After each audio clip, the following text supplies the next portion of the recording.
टेरा mathematics के online platform में आप सभी लोगों का स्वागत है। यहाँ प्रिपरेशन करते हैं ऑब्जेक्टिव अप्रोच के साथ TGT, PET, JEE mains, advance की मैथमेटिक्स की। आज का जो हमारा टॉपिक है लीनियर ट्रांसफॉर्मेशन, जो चल रहा था पहले, उसमें रैंक और नलिटी का कंसेप्ट किस तरीके से जनरेट होता है उसको देखना है। पहला टॉपिक देखिए, नल स्पेस और kernel of linear transformation. Definition देखिए ध्यान से। Let T from U to V be a linear transformation from the vector space U to the vector space B.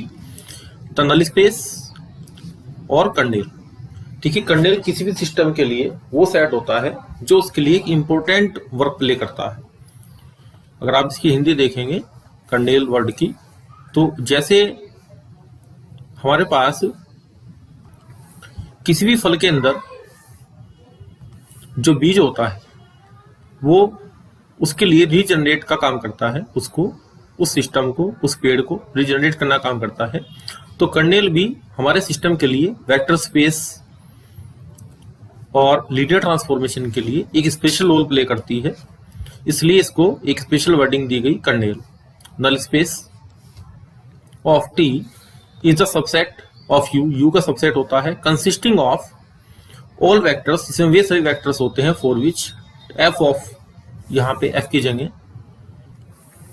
For which t of u equal to 0, जिनके लिए जो t image आएगी linear transformation के according जो image आएगी उन vectors की जो कि 0 पर मैप हो रहे हैं, वो सब हमें कहाँ रखने हैं, आपके नल स्पेस में। इसका मतलब ये हुआ, फिगर बना देता हूं मैं कि u वेक्टर स्पेस से v वेक्टर स्पेस के बीच में आपने एक लीनियर ट्रांसफॉर्म डिफाइन की। अब यहाँ पे उन एलिमेंट्स का, उन वेक्टर्स का सेट लेना है जो कहाँ मैप होते हैं, इस v वेक्टर स्पेस के जो हमारे पास 0 एलिमेंट है। यहाँ पे वे सारे एलिमेंट आएंगे u में से, तो ये जो सबसेट आपके पास आया इसको हमने नाम दिया कर्नेल ऑफ t, यानी कि null space of t। Null space का मतलब किन एलिमेंट्स को 0 पे ट्रांसफर कर रहा है। अब पहला पॉइंट देखिए इसका, जो आपको स्टडी करना है, इसको किससे डिनोट करते हैं, कर्नेल ऑफ t से या फिर n ऑफ t से।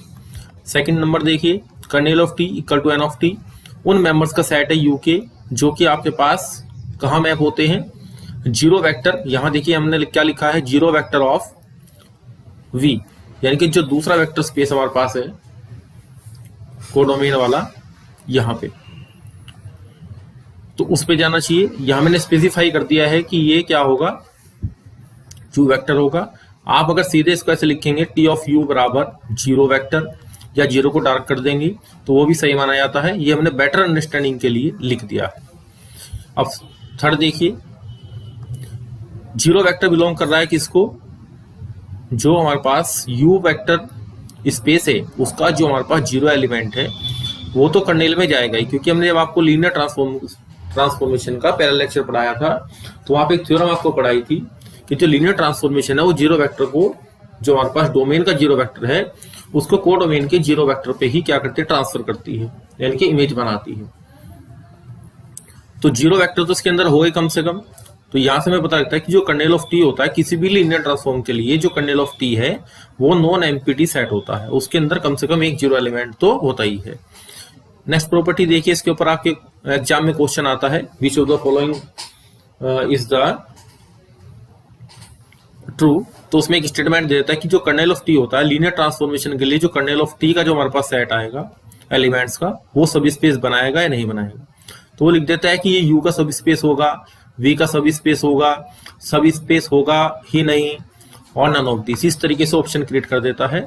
तो जो कर्नेल हमारे पास आती है ये अपने आप में क्या बनाती है, एक सब स्पेस बनाती है। प्रूफ इनके छोटे छोटे हैं, उनको हम बना सकते हैं। जो कंडीशन आपको बताई थी सब स्पेस के लिए कि a u plus b v इसके अंदर होना चाहिए, ये चीज हम देख लेते हैं। अब नेक्स्ट कंडीशन देखिए, ये भी एक इंपॉर्टेंट कंडीशन है। t अगर हमारे पास 1 1 होता है, if and only if null space of t equal to 0 vector. अगर t 1 1 है तो केवल 0 वेक्टर ही 0 वेक्टर पे जाएगा, यानी कि null space n of t में यहाँ पे केवल एक ही एलिमेंट आएगा जो कि 0 एलिमेंट होगा, जो कि ट्रिवियल होता है, क्योंकि 0 एलिमेंट हमेशा 0 एलिमेंट पे जाता है। इसके अलावा जो एलिमेंट है उनका 0 वेक्टर पे मैप होना या ना होना जरूरी नहीं होता। डिपेंड करता है कि हमें लीनियर ट्रांसफॉर्मेशन क्या दी गई है। लेकिन अगर T11 है तब ये निश्चित रूप से होगा। नेक्स्ट देखिए, रेंज और image set of linear transformation. Let T from U to V be a linear transformation. Then the range or image of T is the set of all vectors in V which are images under the T of the vectors in U. Figure से समझने की कोशिश कीजिए। Range की जानकारी हमें पहले से ही है क्योंकि फंक्शन हम पहले स्टडी कर चुके हैं। यहाँ पे जो एलिमेंट U के जो एलिमेंट्स हैं अब T के थ्रू यहाँ पे उनकी इमेज जाएंगी, तो जो इनकी इमेजेस का जो सेट बनेगा, ये जो सेट हमारे पास आएगा इसको हम बोलते हैं रेंज ऑफ T। यानी कि लीनियर ट्रांसफॉर्मेशन की रेंज क्या है, यानी कि जिन एलिमेंट्स को उसने ट्रांसफर करके नया एलिमेंट बनाया है, जो ट्रांसफॉर्मेशन हुआ है, उन एलिमेंट्स का सेट कौन सा होगा, तो इसको हम क्या कहेंगे, रेंज ऑफ T। तो यहां से पहला पॉइंट देखिए कि रेंज ऑफ T को हम ऐसे लिखेंगे R ऑफ T। अब उन एलिमेंट्स का सेट है T ऑफ U का। U कहां बिलोंग करते हैं आपके, जो हमारे पास डोमेन में U वेक्टर स्पेस है उसके एलिमेंट्स की इमेजेस का सेट। तो ये कंसेप्ट आपको क्लियर हुआ। सेकंड नंबर पे हम क्या देखते हैं, range of T is a सब स्पेस। सब स्पेस की कंडीशन हमने आपको पहले पढ़ा दी है वेक्टर स्पेस के अंदर, वहां से इसको चेक भी कर सकते हैं। तो ये सब स्पेस बनाएगा और ये रिजल्ट आपका एग्जाम में बार बार पूछा जाता है। थर्ड और फोर्थ ये दोनों अपने आप में एक अलग इंपॉर्टेंट रिजल्ट हैं जो थोड़े से बड़े क्वेश्चंस को करने में काम आते हैं। ये स्टेटमेंट के तरीके से भी, स्टेटमेंट की फॉर्म में आपसे एग्जाम में पूछ सकता है कि अगर U1 और U2, U3, UN ये U को बिलोंग करते हैं, Li है, लीनियरली इंडिपेंडेंट है, और T अगर 1 1 है, तो इस चीज को आपको ध्यान रखना है कि T हमारा 1 1 अगर है तब T of U1, T of U2, T of UN यानी कि जो इमेजेस का सेट आएगा वो भी Li आएगा। तो इस प्रॉपर्टी से हमारे क्वेश्चन सोल्व होते हैं।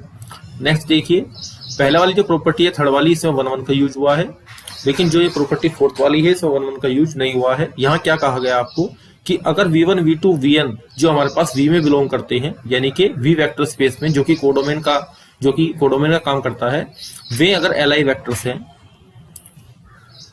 और किसके लिए हैं, वे Li वेक्टर लिए हैं इसने रेंज ऑफ T के। यहाँ चीज ध्यान देने की है कि यहाँ पे जो एलिमेंट्स मेरे पास हमने लिए हैं V1 से लेके Vn तक के, वे हमारे रेंज ऑफ T को बिलोंग करने चाहिए, और वो किसी ना किसी के हमारे पास क्या है, इमेजेस हैं। तो U1, U2, UN जो हमारे पास ये एलिमेंट्स आएंगे जिनकी इमेज बन रहे हैं, वे भी हमारे पास Li होंगे। तो ये जो स्टेटमेंट है थर्ड वाला, फोर्थ वाला, ये थर्ड का एक तरीके से कन्वर्स है, पूरी तरीके से नहीं है, क्योंकि वहां पे 1 1 की कंडीशन ऑपरेट हो रही है और यहाँ पे 1 1 की कंडीशन ऑपरेट नहीं हो रही है। नेक्स्ट कंसेप्ट देखिए जो कि इंपॉर्टेंट कंसेप्ट है, rank and nullity of linear transformation. Let T एक लीनियर ट्रांसफॉर्मेशन है from the vector space U to the vector space V, और यहाँ पे आपका जो नल स्पेस ऑफ T है और जो आपके पास रेंज ऑफ T है।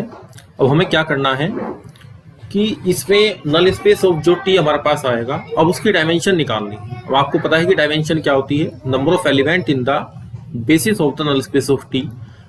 नल स्पेस ऑफ T को डिफाइन करने के लिए, बनाने के लिए जो बेसिस हमारे पास होगा उसके जो नंबर ऑफ एलिमेंट हमारे पास होंगे उसको हम क्या डिफाइन करेंगे, dimension. Dimension number of element in the basis होते हैं, तो इसको हमने एक नोटेशन बनाया नल्टी का, इसको बोलेंगे आप नल्टी। अब आप रेंज स्पेस पाइए, जो आपके पास रेंज वाला स्पेस है, जो सब स्पेस है, अब आपको उसकी डायमेंशन फाइंड आउट करनी है। तो इसमें जो डायमेंशन का मतलब number of element in the basis of range space of T, यानी कि जो आपके पास रेंज स्पेस आएगा उसके बेसिस में, उसको जनरेट करने के लिए जो बेसिस बनेगा, उस बेसिस के अंदर जितने नंबर ऑफ एलिमेंट होंगे उसको हम क्या बोलेंगे, डायमेंशन। और वो किसके बराबर होगी, इस नोटेशन के जो हमने हाईलाइट किया है। तो रैंक प्लस नलिटी, यहाँ पे दो कंसेप्ट आए, रैंक और नलिटी। अब सिल्वर्स्टर लॉ देखे क्या कहता है कि अगर T एक लीनियर ट्रांसफॉर्मेशन है from the vector space U से लेके वेक्टर स्पेस बी तक, तब रैंक और नलिटी का जो सम आपके पास आएगा, ये थ्योरम है अपने आप में एक। इस रिजल्ट को आपको नोट डाउन करना है, लर्न करना है, इसके ऊपर क्वेश्चन आपके एग्जाम में आएंगे। ये डायमेंशन ऑफ यू के बराबर होगी। तो ये जो कनेक्टिविटी है ये मोस्ट इंपोर्टेंट है फर्दर लीनियर अलजेब्रा की स्टडी के लिए। तो इसको नोट डाउन कर लें आप।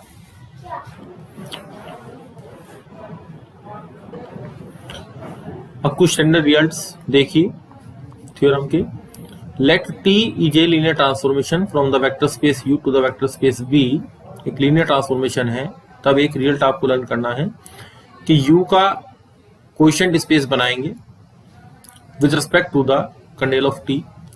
क्योंकि जो आपके पास कोएफिशिएंट स्पेस बनता है, मान लो वी आपके पास वेक्टर स्पेस है और डब्ल्यू इसका सब स्पेस है, तो जो इसके कोसेट्स का सेट है उसको हम डिनोट करते हैं वी ओवर डब्ल्यू से, और उसको कहा जाता है coefficient space of V relative to W. Coefficient space of V relative to W, W के रेस्पेक्ट में वी का कोएफिशिएंट स्पेस। जैसे हम 10 को 2 से डिवाइड कर देते हैं, इसी तरीके से जैसे 5 आता है, यही ऑपरेशन जो डिवीजन का है, जो हम कोएफिशिएंट निकालते हैं, तो वही प्रोसेस यहाँ कहाँ लगा गया, एब्स्ट्रैक्ट स्पेस में सेट्स के अंदर जो आपके पास वेक्टर स्पेस है उसके सब स्पेस के अंदर जनरेट किया गया। तो ये आइसोमॉर्फिक होगा, अपने स्टेटमेंट पर आ जाइए, ये आइसोमॉर्फिक होगा टी ऑफ यू के, यानी कि जो इमेजेस का हमारा सेट है उसके आइसोमॉर्फिक होगा। तो रिजल्ट की फॉर्मेशन में ये आपसे एग्जाम में पूछ सकता है ट्रू और फॉल्स में, यानी कि 4 स्टेटमेंट में से कोई एक आपको स्टेटमेंट देगा। अब देखिए, अब सेकंड वाला देखिए, if T is a linear operator. देखिए अगर हमारे पास लीनियर ट्रांसफॉर्मेशन v से v में जाती है, v से v पे डिफाइंड है, तो उसको हम बोलते हैं लीनियर ऑपरेटर। यानी कि लीनियर ऑपरेटर एक स्पेशल टाइप की लीनियर ट्रांसफॉर्मेशन है जो कि v से v में जाती है, u से u में जाती है। तो ये लीनियर ऑपरेटर, इसको कहा जाता है linear operator on the v, यानी कि linear transformation from v to v। Then the equivalent statement, 2 statement equivalent है कि ऐसी कंडीशन में अगर लीनियर ऑपरेटर है तो नल स्पेस ऑफ टी और रेज स्पेस ऑफ टी, इनका दोनों का जो इंटरसेक्शन आएगा वो 0 सब स्पेस आएगा। दूसरा, अगर आपके पास टी इमेज ऑफ v, उसकी भी टी इमेज हमारे पास क्या है, 0 वेक्टर है, तो आपको क्या करना पड़ेगा, यहाँ पे जो कंडीशन लग रही है इसमें, तो टी ऑफ v की इमेजेस को क्या होना पड़ेगा, 0 पे मैप होना पड़ेगा, 0 वेक्टर पे। नेक्स्ट कंसेप्ट देखिए, अलजेब्रा ऑफ लीनियर ट्रांसफॉर्मेशन। इसमें आपको क्या करना है, 2 ट्रांसफॉर्मेशन आपके पास है, उनको आपको कंबाइन करना है। कंबाइन करने के जो तरीके हैं उनको देख लीजिए। इफ T1 एंड T2, ये 2 लीनियर ट्रांसफॉर्मेशन है आपके पास, तब आपको क्या करना है कि T1 प्लस T2 को देखना है, तो ये भी आपके पास क्या होती है, लीनियर ट्रांसफॉर्मेशन होती है फ्रॉम U इंटू V। यहाँ पे जो वर्ड आपने U इंटू V यूज किया है, इस पे ध्यान देंगे कि इंटू का मतलब यहाँ पे इंटू ऑन टू होना नहीं है, बस ये एक सेंस है कहने की कि U से V में। यहाँ कंफ्यूजन क्रिएट होता है इसमें कई बार, अगर हमें ऑन टू कहना होता है तो U onto V specially कह देते हैं, वरना नॉर्मल जो वर्ड है हमारे पास वो U इंटू V है। इसका इंटू ऑन टू फंक्शन से, लीनियर ट्रांसफॉर्मेशन से कोई मतलब ये चीजें सेम नहीं है, वो चीज अलग है। यहाँ पे एक वर्ड है सिर्फ लिखने के लिए। AT1 अगर स्केलर से मल्टीपल करते हैं तो वो भी एक लीनियर ट्रांसफॉर्मेशन होगा, AT2 करेंगे तो वो भी एक लीनियर ट्रांसफॉर्मेशन होगा फ्रॉम U इंटू V। अब जो इसमें आपका थर्ड रिजल्ट है कि अगर रैंक निकालेंगे T1 प्लस T2 की, दोनों को कंबाइन करके जो हमारे पास लीनियर ट्रांसफॉर्मेशन बनेगी, जो कि पहले ऑप्शन में बनी है A में, तो ये दोनों के अलग अलग रैंक से क्या होगी, छोटी होगी, उनके सम से छोटी होगी। नेक्स्ट रिजल्ट देखिए, यहाँ पे T आपके पास लीनियर ट्रांसफॉर्मेशन है U से V में, और T2 लीनियर ट्रांसफॉर्मेशन है V से W में। तब जैसे आप फंक्शन की कंपोजिशन करते थे, तो वहां पे एक चीज जरूरी होती है कि जो है कंपोजिशन करना है, तो पहले वाले फंक्शन की जो रेंज होती है वो दूसरे वाले फंक्शन में क्या होनी चाहिए, उसकी डोमेन का सबसेट होनी चाहिए। तो यहाँ पे हमने T2 नॉट T1 डिफाइन करेंगे, क्योंकि T1 का, यहाँ पे ध्यान दीजिए, हमने राउंड किया है, यहाँ पे जो T1 का जो रेंज है, या जो आपके पास कोडोमेन आएगा, या जो आपके पास रेंज आएगी, वो सबसेट बननी चाहिए इसकी T2 के डोमेन की। तो वो यहाँ पे हमने जो U से V और V से जो W हमारे पास लीनियर ट्रांसफॉर्मेशन है T2, तो यहाँ पे T2 नॉट T1, या इसको लिखेंगे T2 T1। इसकी नेमिंग क्या होती है, कंपोजिशन और product of T2 and T1। तो ये भी क्या होती है, लीनियर ट्रांसफॉर्मेशन होती है। देखिए सारे रिजल्ट्स जो आपको पढ़ाए जा रहे हैं, इनके प्रूफ अपने आप में 1 से 1.5 या 2 पेज में है। तो इनको पेपर की दृष्टि से आप केवल स्टैंडर्ड रिजल्ट की फॉर्मेशन में लर्न करें, क्योंकि इन पे स्टेटमेंट बेस्ड क्वेश्चन आता है, इससे अधिक क्वेश्चन नहीं आता इसमें। अब इसमें नोट पे ध्यान दीजिए, ये इंपॉर्टेंट है अपने आप में। नोट नंबर 1 देखिए, इसमें T1 नॉट T2, ये जरूरी नहीं है कि अगर आपका T2 T1 हमने डिफाइन करके दिखाया तो T1 T2 भी डिफाइंड होगा, ये डिफाइंड नहीं भी हो सकता, डिपेंड उसी पे करेगा डेफिनेशन पे जो हमने आपको भी क्लियर किए है। अगर T2 T1 जो कंपोजिशन है आपका T1 और T2 का, अगर वो 1-1 है तो आप इसमें ध्यान रखिए कि जो T1 है, जो बाद वाला है, जो आपने कंपोजिशन में मतलब पहले लिया है, लिखने में बाद वाला है, लेकिन जब आप कंपोजिशन करते हैं T2 T1 not T1 of alpha या U लिखते हैं तो सबसे पहले कौन ऑपरेट होता है, ब्रैकेट लगता है और T1 ऑपरेट होता है। तो लिखने की दृष्टि से बाद में होता है, लेकिन ऑपरेट करने की दृष्टि से आपका ये पहले ऑपरेट होता है। तो जो आपके पास लास्ट वाला है, जो पहले ऑपरेट होता है, तो उसको 1-1 होना पड़ेगा, तभी कंपोजिशन हमारी 1-1 रहेगी। इसका ठीक उल्टा रिजल्ट हमारे पास नीचे है थर्ड में, कि अगर T2 T1 हमारे पास ऑन टू है, तब जो पहला वाला है उसको ऑन टू होना पड़ेगा। इस चीज को ध्यान रखेंगे। नेक्स्ट इंपॉर्टेंट कंसेप्ट देखिए, सिंगुलर लीनियर ट्रांसफॉर्मेशन। डेफिनेशन बहुत सिंपल सी है और एग्जाम में पूछी भी जाती है। A linear transformation T from U to V is said to be singular if there exist some non zero. ये चीज इंपॉर्टेंट है कि कुछ नॉन जीरो वेक्टर आपको ऐसे मिलेंगे सच दैट, किस तरीके से कि जो जीरो वेक्टर पे मैप हो जाएंगे। ये जीरो वेक्टर कहाँ बिलोंग करता है, दूसरे वाला यहाँ पे जो इमेज आ रही है ये आपका V में बिलोंग करेगा। तो अगर कुछ नॉन जीरो वेक्टर, यहाँ पे जीरो वेक्टर तो इसके अंदर है ही, और कुछ नॉन जीरो वेक्टर भी आपके पास, जो ये U है ये V है, और इनके बीच में लीनियर ट्रांसफॉर्मेशन है, तो कुछ यहाँ पे और वेक्टर जीरो के अलावा है जो कि जीरो वेक्टर पे मैप हो जाते हैं, तो इसको हम कहेंगे सिंगुलर। अब आपने सिंगुलर मैट्रिक्स के बारे में सुना होगा कि जिसकी डिटरमिनेंट आपकी क्या हो जाती है, जीरो हो जाती है। तो उसी के कोरस्पॉन्डिंग ये कंसेप्ट बनाया गया कि यहाँ पे जीरो पे एलिमेंट मैप हो रहे हैं। नेक्स्ट देखिए, नॉन सिंगुलर लीनियर ट्रांसफॉर्मेशन। अब वहां पे डेफिनेशन क्या होती है कि डिटरमिनेंट आपकी जीरो नहीं होती, तो यहाँ भी नॉन जीरो कंसेप्ट है। A linear transformation T from U to V is said to be non singular. उसको नॉन सिंगुलर कब कहेंगे, अगर T of U equal to zero vector implies U equal to zero vector. यानी कि अगर जो images का set Q vector zero vector पे जा रहा है तो उसमें केवल एक ही वेक्टर आएगा, यानी कि जीरो वेक्टर की इमेज जीरो वेक्टर पे जानी चाहिए। यानी कि इसका मतलब क्या हुआ कि जो आपके नॉन जीरो एलिमेंट हैं वो कभी भी जीरो वेक्टर पे नहीं जाएंगे, यानी कि नॉट जीरो का कंसेप्ट इसके साथ ऐड हो गया, जैसे कि डिटरमिनेंट में होता है। तो वहीं उसी के सिमिलर एक कंसेप्ट यहाँ पे डेवलप किया गया। अब इसकी एक प्रॉपर्टी देख लीजिए, अगर T non singular linear transformation है, if and only if T is 1-1। अगर 1-1 होगा तो आपके पास 1-1 में आपको कंडीशन बताई थी पहले भी कि जीरो वेक्टर मैप होता है, और T 1-1 है तो केवल जीरो वेक्टर ही जीरो वेक्टर पे जाएगा, यानी कि T का जो नल स्पेस है, जीरो वेक्टर पे जाने वाले एलिमेंट्स की जो संख्या है उसमें केवल जीरो वेक्टर ही आएगा। तो ये प्रॉपर्टी अपने आप में इंपॉर्टेंट है। अब नोट देखिए, a non singular linear transformation carries, ये कैरी करता है Li और Ld वेक्टर्स को Li और Ld वेक्टर्स के अंदर। ये सब स्टेटमेंट बेस्ड क्वेश्चन आते हैं एग्जाम के अंदर। A linear transformation T from U to V is non singular if and only if T carries Li vectors of U। U के Li वेक्टर्स को कहाँ पे जाएगा, on to the Li vectors of V, यहाँ पे ले जाएगा।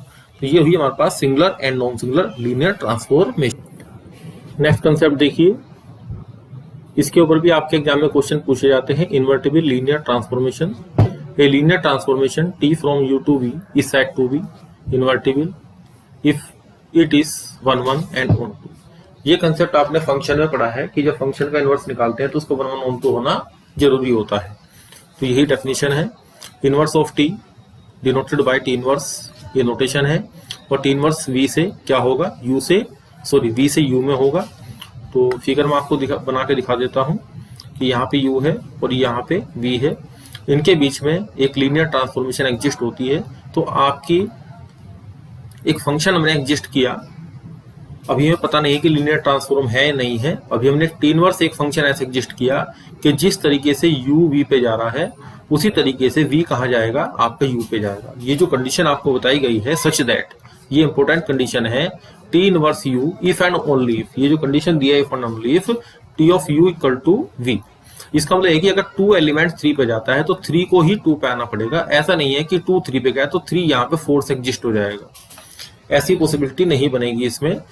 जिस तरीके से मैपिंग आपकी राइट हैंड साइड से हो रही है लेफ्ट टू राइट, इसी तरीके से क्या होनी चाहिए आपकी राइट टू लेफ्ट भी होनी चाहिए, तभी वो इन्वर्टेबल ट्रांसफॉर्मेशन की फॉर्म में बन पाएगी।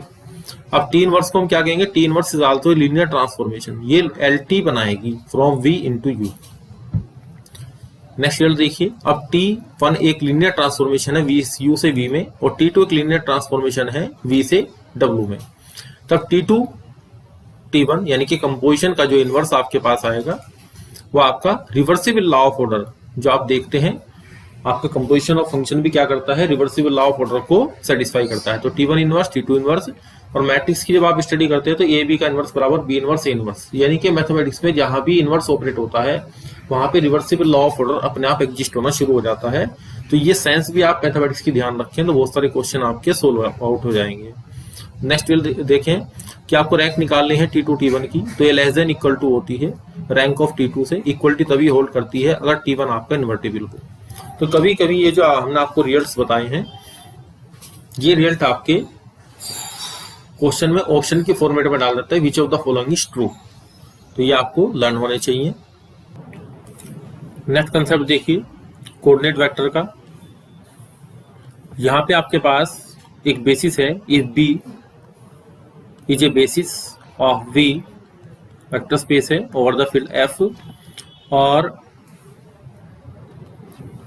इसमें हमने यू वी में से वेक्टर ले लिया और यू को हमने एक्सप्रेस किया, लिखा कैसे, as a sum of the as a linear combination of basis element with, it means आपने वेक्टर्स को स्केलर्स के साथ मल्टीप्लिकेशन के सम की फॉर्मेट में रिप्रेजेंट किया। तब जो कोऑर्डिनेट ऑफ यू है आपके पास, यहां ध्यान दीजिए, coordinate of U with respect to the basis B, B basis के रेस्पेक्ट में जो आपका कोऑर्डिनेट आएगा तो वो आपके पास a1 a2, हम एक कॉलम वेक्टर बनाएंगे किसका, जो कि आपके पास u वेक्टर को जब हमने रिप्रेजेंट किया है as a linear combination of u1 u2 up to un, जो बेसिस के वेक्टर्स हैं। तो जो यहाँ पे कोएफिशिएंट आएंगे उन कोएफिशिएंट को हमें कहाँ रखना है, एक कॉलम वेक्टर की फॉर्म में रखना है। इसको डिनोट करेंगे coordinate of u with respect to the basis p, और coordinate of u comma coordinate of u with respect to the basis b, इसको भी ऐसे भी रिप्रेजेंट करते हैं u कॉमा b की फॉर्मेट में, यानी कि u वेक्टर लेना है और b उसके साथ बेसिस लेना है। तो वैसे कोऑर्डिनेट ज्योमेट्री के अंदर जब आप एक पॉइंट xy बनाते हैं तो आप इनको कोऑर्डिनेट्स बोलते हैं, x कोऑर्डिनेट और y कोऑर्डिनेट। तो कोऑर्डिनेट का मतलब यहाँ पे वही उसी सेंस से यहाँ पे डेवलप किया गया है, क्योंकि ये जो आपके पास एलिमेंट है xy, इसको आप x into 1,0 plus y into 0,1 की फॉर्म में आपने रख दिया। तो ये मेरे पास जो है 0,1 और 1,0, ये मैंने हाईलाइट कर दिए हैं। ये वेक्टर हमारे पास कहाँ एग्जिस्ट करते हैं, यहाँ पे जो मैंने फिगर बनाई थी, यहाँ पे 1,0 और ये 0,1, और ये जो एलिमेंट हमारे पास है x, y, ये हमने इनके लीनियर कॉम्बिनेशन की फॉर्म में आपको लिख के दिखा दिया है।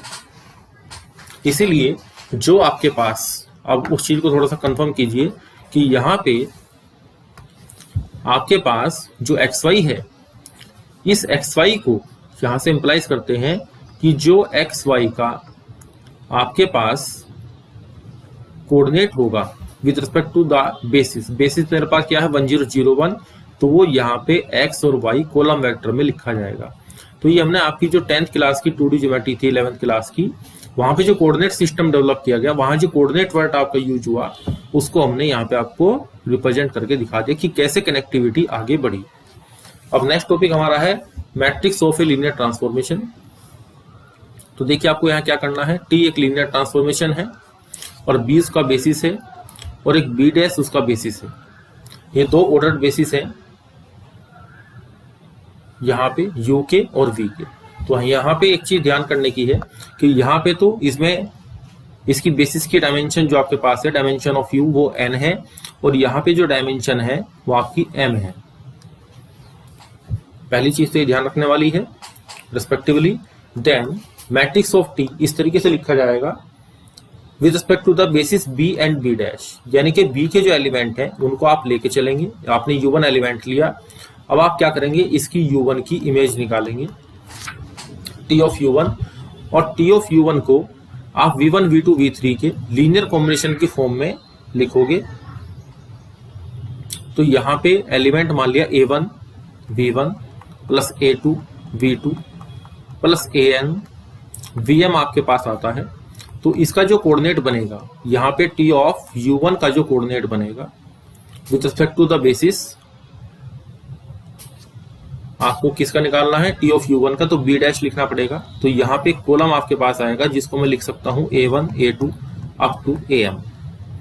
तो ये कोऑर्डिनेट आपको क्या करना है, अब इस मैट्रिक्स पे ध्यान दीजिए कि जो हमने यहाँ पे मैट्रिक्स बनाई है, अब यहाँ आपको क्या करना है, यहाँ पहले वाले का, जो पहले वाले की u1 एलिमेंट की, u1 एलिमेंट हमारा कहाँ से कनेक्ट हो रहा है, यहाँ से देखिए कि जो u1 आपका एलिमेंट है वो आपके पास बेसिस का वेक्टर है, उसकी आपने टी इमेज बनाई t ऑफ u1, फिर उसका कोऑर्डिनेट निकाला। कोऑर्डिनेट किस रिस्पेक्ट में निकलेगा, जो आपके पास b डैश, क्योंकि जो इमेज है वो हमारे पास कहाँ चली गई, v में चली गई। अब v का जो हमारे पास बेसिस है वो क्या है, v1 v2 vm, तो उसका जो कोऑर्डिनेट आपके पास आएगा, यानी कि as a sum of the product of vector and scalars, यानी कि लीनियर कॉम्बिनेशन की फॉर्म में जो लिखा जाएगा, जैसे हमने आपको नीचे लिख के दिखाया है, हाईलाइट भी कर दिया है। तो इसका जो कोऑर्डिनेट आएगा वो ये आएगा a1 a2 am। तो इसको आपको क्या बनाना है, इसका कॉलम बनाना है। ये कॉलम मैंने आपको बना के दिखा दिया, यहाँ पूर्ण लिखा मैंने, यहाँ पे इसको कॉलम को रख देंगे, फिर दूसरा एलिमेंट का इस तरीके से, फिर n एलिमेंट का।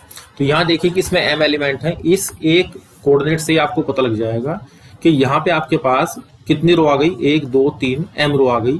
तो यहाँ पे m रो बनेगी मैट्रिक्स के अंदर, और आपके जो कॉलम बनेंगे, चूंकि हमारे पास कितने कोऑर्डिनेट आएंगे, कोऑर्डिनेट वेक्टर 1 2 और यहाँ से लेकर कहाँ तक आएंगे, n तक, तो n इसमें कॉलम होंगे, तो m बाई n ऑर्डर की बनेगी। तो ये ध्यान रखना है कि जो t हमारे पास है वो u से v में है, इसकी बेसिस की डायमेंशन हमारे पास n है, इसके बेसिस की डायमेंशन हमारे पास m है।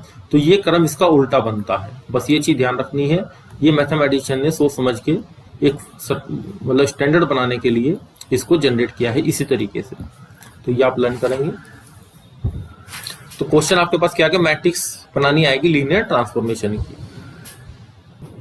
तो आपकी थ्योरी जो लीनियर अलजेब्रा की है, लीनियर अलजेब्रा के अंदर लीनियर ट्रांसफॉर्मेशन की जो थ्योरी है वो यहाँ तक सफिशिएंट है टीजीटी पीईटी के एग्जाम के लिए। अगर आप नेट गेट की तैयारी करते हैं तो फर्दर इससे आगे मूव करना पड़ता है ड्यूअल स्पेसिस में और आगे इनर प्रोडक्ट स्पेस में। Thank you very much.